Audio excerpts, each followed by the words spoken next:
سبحان الذي يسرى بعبده ليلا من المسجد الحرام إلى المسجد الأقصى. Siyonistim zelil bu yer, diraya her ve şey yapsa, mescidin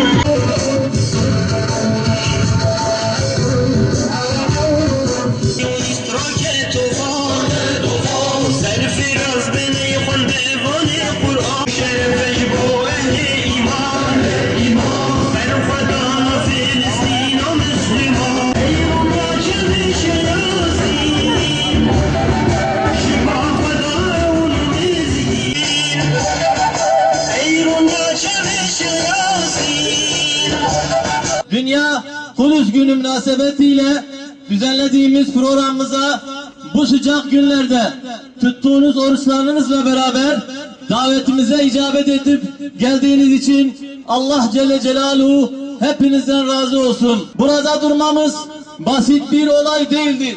Çünkü burada durmamız inancımızın gereği mazlumun yanında olduğumuzu, zulmü asla tavsif etmediğimizi, daima Müslüman kardeşlerimizin haklı davasına omuz verdiğimizi gösterdiniz. Ramazan ayının son cuma günü, bugün Dünya Kudüs Günü.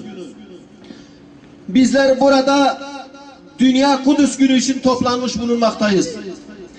1979 yılından beri, yani 34 yıldır Ramazan ayının son cuma günü Dünya Kudüs Günü olarak dünyanın dört bir yanında tüm dünya Müslümanları tarafından kutlanmaktadır. Belki merak eden olmuştur, Dünya Kudüs Günü neden bayramdan önce diye. Neden mi? Bizler bayram yapıyorken Filistin çocuklarının arşı titreten ahuzarları kulaklarımıza gelsin, belki kalplerimizin dikkatine dokunur diye. Kahrolsun İsrail! Kahrolsun İsrail! Kahrolsun Amerika! Kahrolsun Amerika! Kahrolsun Amerika! Kahrolsun Amerika! Kudüs'ü unutmadığımızı sevinçli günümüzde bile Filistinli Müslüman kardeşlerimizin dert ortakları olduğumuzu duyuruyoruz. Filistin meselesi sadece Filistinli Müslümanların ve Arapların meselesi değildir. Tüm dünya Müslümanlarının ortak derdidir. Filistin meselesi Müslüman milletlerin kendi iç hesaplaşmalarından, ırksal ve mezhepsel yaklaşımlarından ve çatışmalarından daha önemlidir. İslam'ın onur ve şiarları bizim için her şeyden ama her şeyden daha önceliklidir. Bizler Filistin davasını savunmayı şer'i ve İslami bir vazife biliyoruz. Hazreti Muhammed sallallahu aleyhi ve sellem buyurmuş ki, Müslümanların sorunlarıyla ilgilenmeden sabahlayan bir kişi Müslümanlardan değildir. Yani kamil manada Müslüman değildir.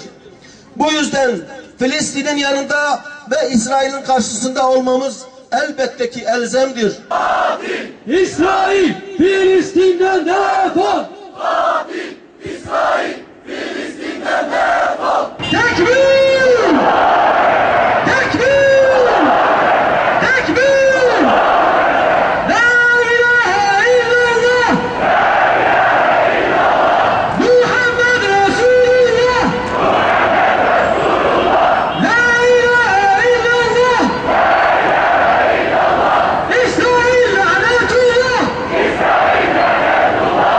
La ilahe illallah! La ilahe illallah! Amerika lanetullah! Amerika lanetullah!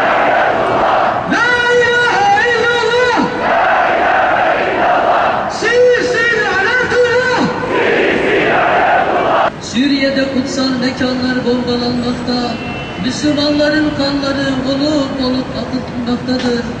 Ya Rabbena, Ya İlahena, yeryüzünde zalimler azıttı, haddi aştı, sana iman eden kullarının kanlarını akıttılar. Mübarek toprakları müminlerin kanlarıyla suladılar. Nil nehrini, Dicle'yi, Fırat'ı kana buladılar. Kız kardeşlerimize kötülük ettiler. Çocuklarımıza şerri bulaştırdılar. Kullarını senin yolundan alıkoydular.